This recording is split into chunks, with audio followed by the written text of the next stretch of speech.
Hi, a foreigner in the Philippines. Well, I did want to make a comment on a couple of comments and questions which were asked. Kim, you will know that I'm talking to you without any second names being given. So, Kim, you asked me if I could provide you with some sizes, shoe sizes and stuff like that for Talik and for Balulut. Well, the way that it goes out here in the Philippines is that actually people don't know what size they are for everything. You go to anyone in America and ask them what their sizes are and they'll know everything down to their glove size. But here it's not quite like that. They go out, they go to the store, they see something they like, they try it on. If it fits, they buy it, if they can afford it. And if it doesn't, they take it off and they get a smaller or a bigger one. Well, the other thing is that certainly in our community there aren't too many shoes worn.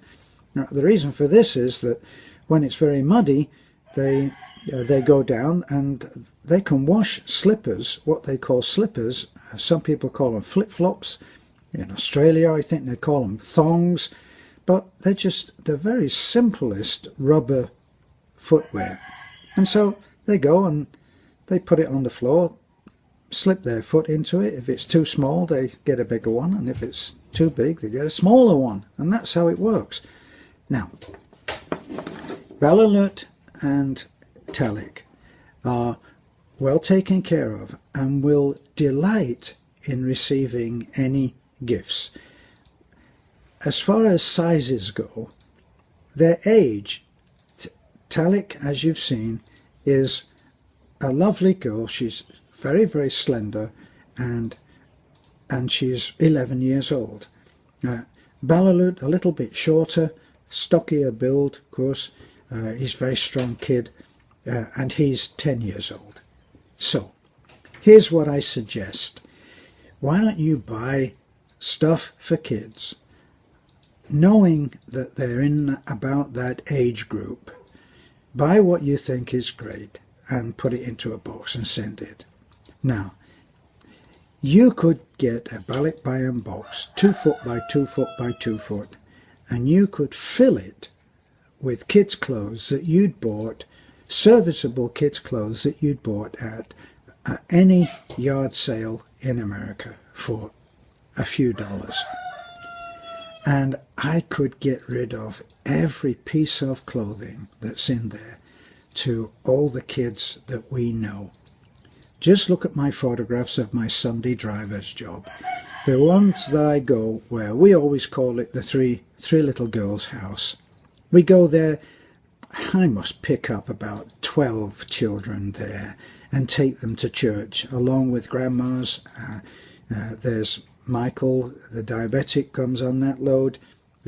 Far too many people in my little truck, but how can I say, sorry, I can't take any more. So they all get in.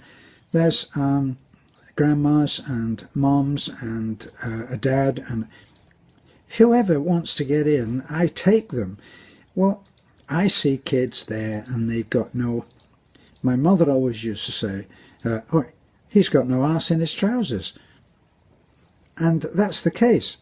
Even when we go to Pastor Gilbert's, there's about 10 or 15 children there. So nothing that you would buy would go to waste. Nothing will sit on a shelf in a closet and not be used. It just can't happen. And every single piece of clothing that you will buy will be a huge act of kindness for some kid in our area, our community. I will make sure that that's the case, because when we go around and we see these kids and they're sometimes in rags, it's because they won't throw anything away. Now, when I first came out here, Nana used to always wear this white vest that was like a shift, you know, and it had holes in it. And well, we got her something new, and I refused to give it to her until I tore up the one that she had on. So I took it and I actually ripped it up.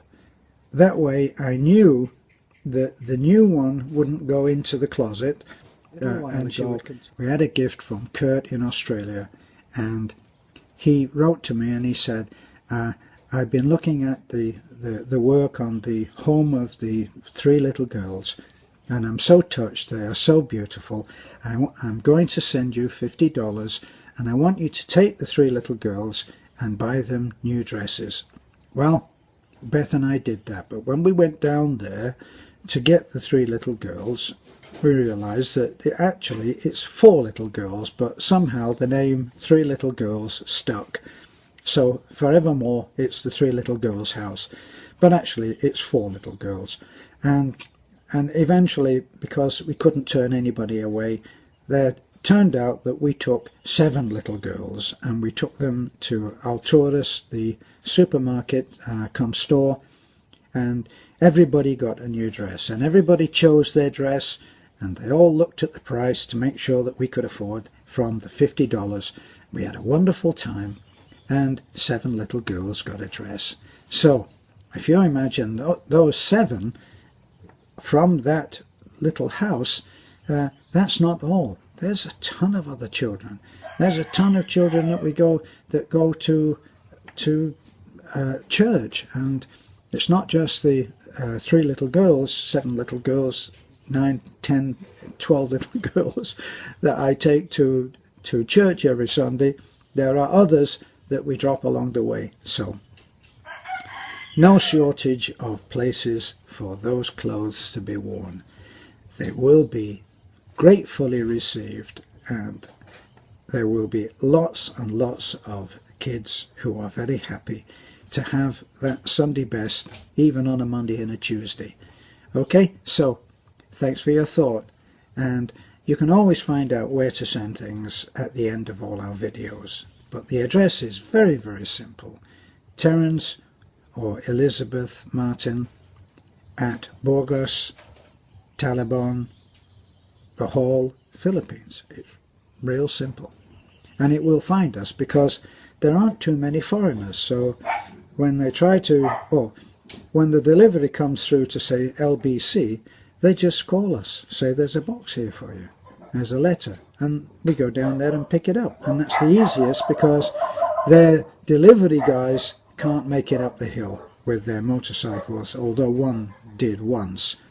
But we don't put them through that with the box. Okay, so this is a foreigner in the Philippines.